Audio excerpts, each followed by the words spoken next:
It started during the annual senior bonfire down at the old gravel pit. Madison and her inner circle, Chad, Brittany, and Tyler, thought it would be a fun prank to sneak out past curfew. Riley was dragged along simply because Madison refused to let her stay home alone. By midnight, the fire had burned down to glowing embers, and Chad was already missing. When Madison went looking for him behind the rusted skeletal frame of an abandoned crane, she didn't find her boyfriend. She found his jacket and a grinning, bobble-eyed novelty pig mask staring back at her from the shadows. The killer wasn't some stealthy shadow. He moved with clumsy, heavy thuds, wearing a ridiculous plastic costume bought at a gas station, wielding a hunting knife with brutal, erratic force. Tyler and Brittany fell next. Brittany didn't even get to scream before the pig-masked maniac dragged her into the back of Chad's pickup truck, leaving behind a trail of crimson across the dirt. Tyler tried to run toward the highway, but the killer caught up, tackling him into the tall grass with heavy, panting breaths. The final stand, Madison bolted back toward the clearing, her mascara running, clutching her torn cheerleader skirt as she screamed for Riley. Riley didn't panic. Instead of running, she grabbed a heavy wrench from the trunk of Madison's convertible. When the goofy, grinning pink snout of the killer lurched out from behind a rusted tractor trailer, Riley didn't hesitate.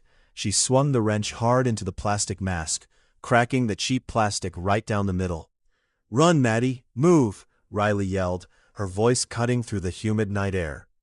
Bleeding, terrified, and stripped of her social standing, Madison grabbed her sister's hand. Together, the popular perfectionist and the rebellious rocker sprinted down Route 9 toward the neon lights of the sheriff's station. Knowing their father's badge might not be enough to stop what was chasing them through the dark. The heavy wooden doors of the McKinney County Sheriff's Station slammed open against the interior wall, rattling framed commendations and wanted posters. Madison stumbled inside first, her bare feet scraping against the linoleum, her breath coming in ragged, desperate gasps. Riley pushed past her, slamming the deadbolt home just as a heavy, deliberate thud hit the exterior wood. "Dad!" Madison screamed, her voice cracking into a raw sob as she threw herself against the closed door of the back office. "Dad, wake up, please!" Sheriff Malik burst out of his office, his holster buckled hastily over a gray t-shirt, his eyes wide with adrenaline and exhaustion. "Madison? Riley, what in God's name are you doing out of?" "He's out there," Riley shouted, grabbing a heavy metal stapler from the front desk and turning to face the entrance. "A guy in a pig mask. He hacked up Chad and Brittany. He's right outside." A loud, wet crunch echoed from the other side of the glass door panel. Malik drew his service revolver, stepping past his daughters to peer through the wired glass. Outside on the porch, under the flickering fluorescent glow of the sheriff's department sign, the figure stood waiting. The cheap pink plastic mask was cracked down the center, held together by elastic string, grinning stupidly in the night air. In its right hand, a heavy hunting knife dripped dark, steady drops onto the welcome mat. The killer raised a hand and knocked twice, slow, mocking, and heavy. "Back up! Get behind the counter right now!" Malik ordered, his voice dropping into the cold, authoritative tone he used on highway patrolmen. He flicked the safety off his revolver. "Gracie is in Dallas. The radio tower is down for maintenance, and we are completely cut off. Move!" Madison backed away slowly, her manicured hands trembling as she grabbed the edge of the wooden dispatch desk. "He was right behind us, Dad. He's slow, but he doesn't stop. He just keeps walking." "I see him," Malik muttered, lining up his sights through the glass. Before Malik could pull the trigger, the front window exploded inward in a shower of jagged shards. Glass rained across the linoleum as the pig-masked killer lunged through the empty frame, moving with clumsy, unpredictable momentum. Malik fired twice. The loud bangs roared in the enclosed space, the muzzle flash illuminating the room in harsh orange bursts.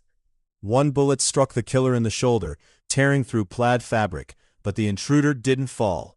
Instead, the man grunted, a harsh, thick sound, and lunged forward with the knife. Hand to hand, Malik tried to rack another round, but the killer slammed bodily into the sheriff, sending both of them crashing over the wooden filing cabinets. Papers, case files, and old warrants scattered across the floor like autumn leaves. "Dad!" Riley yelled. Seeing her father pinned beneath the heavy, thrashing attacker, Riley didn't hesitate. She vaulted over the front counter, spotted her father's heavy iron flashlight rolling near the baseboard, and snatched it up. Madison stood frozen in the corner, paralyzed by the sight of blood pooling near the desk. "Riley, don't." Riley brought the iron heavy-duty flashlight down with both hands, striking the side of the pig mask with a sickening plastic crack. The killer staggered off Malik, grunting in annoyance rather than pain, turning his dull, painted eyes toward the rebel sister. Malik gasped for air, clutching his side where the knife had grazed his ribs, and reached blindly across the floor for his dropped revolver. The killer spun back toward Malik, raising the hunting knife high for a downward strike. "Hey, fatface!" Riley screamed, lunging forward and slamming her heavy leather-jacketed shoulder straight into the attacker's chest. The unexpected impact knocked the large man off balance. He stumbled backward against the wooden dispatch railing, arms flailing. Malik didn't waste a second. Lunging from the floor, the sheriff grabbed his service revolver, pressed the barrel directly against the killer's knee, and pulled the trigger. A deafening blast echoed through the station. The kneecaps shattered in a spray of blood and shredded denim, and the masked man collapsed hard onto his side with a heavy thud, dropping the knife. "Madison, cuff on the wall hook, grab them!" Malik barked, clutching his bleeding side as he kept the gun trained on the writhing intruder. Madison snapped out of her paralysis, her eyes wide as she bolted to the back wall, ripping the heavy steel handcuffs off their mount. She ran over, her hands shaking violently, and locked the cuffs around the killer's remaining good wrist and the heavy iron leg of the dispatch desk. The man in the pig mask didn't scream. He just lay there on the littered linoleum, his chest heaving, his cracked, bobble-eyed plastic mask staring up at the fluorescent lights. Malik kicked the hunting knife away across the room, then sank heavily into his desk chair, groaning. "Phone lines, the desk phone. Try the landline, Madison." Madison grabbed the heavy beige receiver off the desk and pressed it to her ear. Total dead static hissed through the earpiece. She slammed the cradle down and shook her head, tears finally spilling over her cheeks. Riley kept her eyes locked on the handcuffed man, her knuckles still white from gripping the iron flashlight. He cut the lines before he came through the window. Look at his belt. Hanging from the killer's utility belt was a pair of heavy wire cutters, stained with fresh copper shavings and dark grease. On the floor, the killer's head slowly turned. Beneath the grotesque, smiling pink snout of the novelty mask, a low, wet chuckle bubbled up from his throat. The sound was thick and mocking, vibrating through the quiet room. "Dad?" Madison whispered, taking a step backward until her shoulder pressed against Riley's leather jacket. He's not alone. Outside in the gravel parking lot, the low, throaty rumble of a heavy engine cut through the night. Twin beams of high-beam headlights suddenly swept across the broken front windows of the sheriff's station, casting long, writhing shadows across the room. A second set of heavy boots crunched onto the gravel outside, followed by the metallic click of a shotgun shell being pumped into place. The twin beams of light blazed through the jagged shards of the broken front window, casting blinding white streaks across the blood-spattered floor. Inside the station, the handcuffed man on the ground pulled hard against the steel chain linking his wrist to the desk leg, ignoring the shattered knee that bent at a sickening angle. He gave another wet, rasping chuckle, his head lolling sideways against the linoleum. "Dad, move! Get down!" Riley shouted, shoving Malik lower behind the heavy oak desk just as the exterior wall exploded in a violent storm of buckshot. Wood splinters and drywall chewed through the air, shredding the wanted posters and shattering the glass of the back office door. The deafening boom of a 12-gauge shotgun echoed off the tight walls, followed by the crunch of heavy boots stepping directly over the shattered glass frame of the front window. A second figure stepped into the station. This one wore an identical, cheap plastic pig mask, but instead of a hunting knife, they hoisted a Remington pump-action shotgun, scanning the ruined room with cold, mechanical precision. Madison clamped both hands over her mouth to stop a scream, pressing her back flat against the wall next to the file cabinets. The new arrival paused, looking down at their handcuffed partner writhing on the floor. Without a word, the second killer raised the shotgun and leveled the barrel straight at the desk where Malik, Riley, and Madison crouched. Malik raised his revolver, his face pale from blood loss, preparing to fire. But before the sheriff could squeeze the trigger, the sound of screeching tires tore through the night outside. A familiar white convertible came screaming into the parking lot, its engine roaring at full throttle. Headlights flashed wildly as the car drifted in a wide arc of loose gravel, slamming sideways directly into the side of the second intruder's truck parked out front. Metal groaned and glass shattered in a thunderous crash, throwing the second killer off balance and sending the shotgun blast wide into the ceiling. "Get in!" a voice screamed from the driver's side of the convertible. It wasn't Gracie, and it wasn't a rescue team.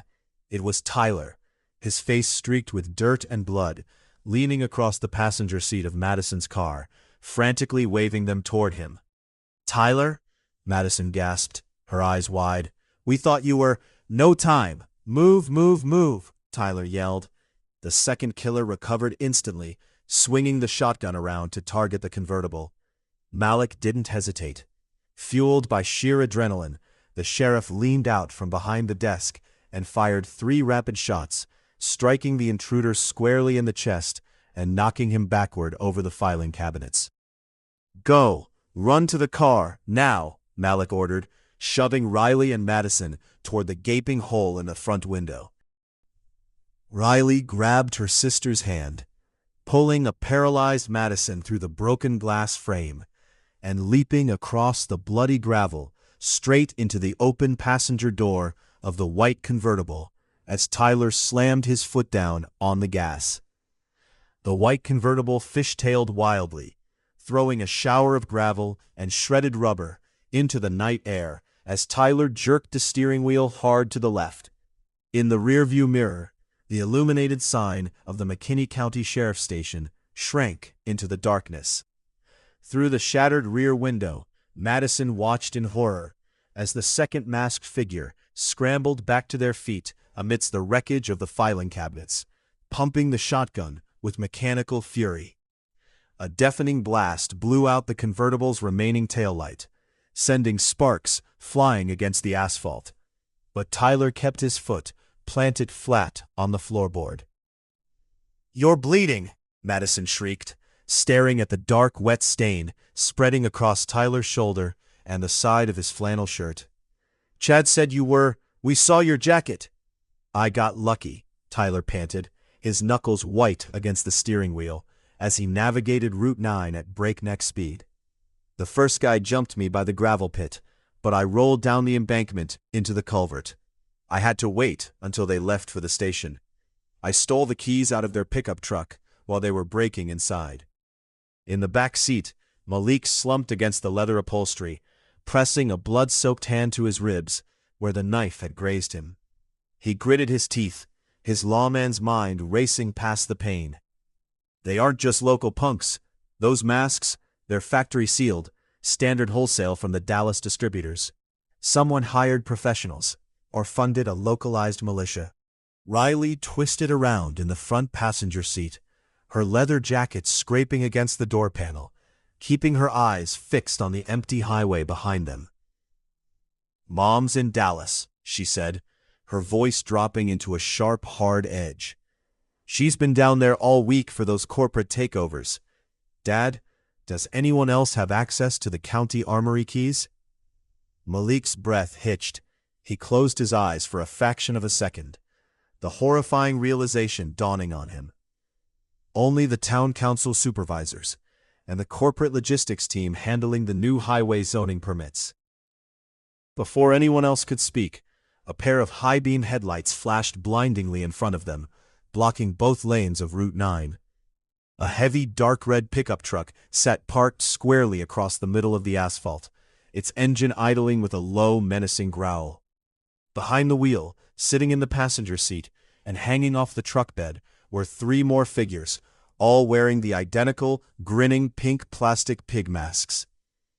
Tyler slammed on the brakes, sending the white convertible into a violent skid that left the tires smoking against the road, stopping mere yards away from the road blockade. "Hold on," Tyler yelled, throwing the car into reverse. As the convertible screeched backward, the passenger door of the red pickup swung open. A heavy-set figure stepped out into the headlights, holding a rusted crowbar in one hand and pulling off their plastic mask with the other. Madison gasped, her hand flying to her mouth. It wasn't a stranger. It was Deputy Vance, one of her father's most trusted officers, grinning with sweat-soaked hair and dead, hollow eyes. "Nothing personal, Sheriff," Vance called out into the night, his voice carrying clearly over the idling engines. "Corporate expansion requires clean land, and McKinney County is about to get a massive buyout."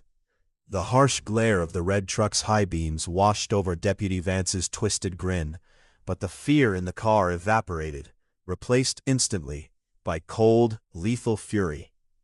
"Vance," Malik breathed, his voice dropping into a dangerous, gravelly register. The veteran sheriff peeled his hand away from his bleeding ribs, reached down into his ankle holster, and pulled out his backup snub-nosed .38 revolver. "Dad, wait," Riley whispered, her hand darting out to catch her father's wrist. She looked across the console at Madison. The cheerleader's mascara was streaked with sweat and tears, but her eyes weren't panicked anymore. They were burning with absolute ice-cold resolve. "Maddie," Riley muttered, nodding toward the glove box. Madison didn't hesitate. She popped the latch, reaching inside past the road maps and insurance papers to pull out a heavy, steel-headed tire iron. "You always hated doing paperwork, Vance," Malik called out calmly, inching the car door open while keeping his eyes locked on the corrupt deputy. "And you always were terrible at poker." Vance stepped forward, raising the heavy crowbar. "It's just business, Sheriff. Progress doesn't wait for." He didn't get to finish the sentence. Tyler didn't reverse. Instead, he slammed the transmission straight into drive, revving the engine with a deafening roar. The white convertible lunged forward like a bullet, tires screeching against the asphalt. Vance leaped out of the way just in time, but the convertible slammed squarely into the front passenger side of the red pickup truck with a thunderous crunch of twisted steel and shattering glass. The impact threw the masked figures in the truck bed, flying into the tall grass along the roadside. Before the dust could settle, Malik kicked his door all the way open, rolling out onto the asphalt and firing 2 precise shots that blew out the pickup's rear tires, neutralizing any chance of escape. At the same time, Madison kicked her door open, stepping out into the cool night air with the heavy tire iron gripped tightly in both hands. One of the masked henchmen stumbled out from the ditch, lunging toward her with a hunting knife. Madison didn't scream. She ducked under the wild swing, spun on her heel, and brought the tire iron down hard across the attacker's collarbone with a sickening crunch. The man collapsed instantly, dropping his weapon into the dirt. "Not today, asshole," Madison panted, her cheerleader uniform stained with dust and oil, looking every bit as fierce as her rebel sister. Riley hopped out of the passenger side, walking over to stand shoulder to shoulder with Madison. Together, the popular perfectionist and the rock star rebel watched as Sheriff Malik marched over to the pinned deputy, pressing the cold barrel of his revolver right against Vance's forehead. "You're under arrest, deputy," Malik said quietly, clicking the handcuffs onto Vance's wrists with a sharp, satisfying snap. Dawn over McKinney County. 3 hours later, the blinking red and blue lights of state police cruisers and ambulance sirens flooded Route 9. The corporate buyout conspiracy, masterminded by Gracie's executive firm in Dallas, was crumbling faster than a house of cards. Exposed by the frantic wiretaps and digital paper trails, Malik recovered from the station before the sun even started to peek over the horizon. Gracie's corporate empire collapsed under federal investigation by noon. Her high-powered career traded for a federal holding cell alongside the corrupt town council members. Back at the house, the morning sun broke through the tall oak trees, casting a warm golden glow across the front porch. Madison sat on the top step, carefully wiping a smudge of dirt off her clean white sneakers, a soft, genuine smile finally touching her lips. The shallow social hierarchy of McKinney High suddenly felt small, meaningless, and entirely behind her. Riley sat on the porch railing a few feet away, tuning the strings of her battered electric guitar unplugged, humming a heavy metal riff under her breath. Malik walked out onto the porch, carrying 2 mugs of hot coffee, handing one to Madison and the other to Riley. He leaned against the wooden pillar, nursing his bandaged ribs, looking out over the quiet town they had fought so hard to keep. "So," Malik said, a rare, tired smile breaking across his face, "are you girls ever going back to regular high school parties?" Madison chuckled, leaning her head against Riley's leather-jacketed shoulder. "Not a chance, Dad," Riley grinned, striking a sharp, ringing chord on her guitar that echoed out into the bright, safe morning. "We've got better things to do."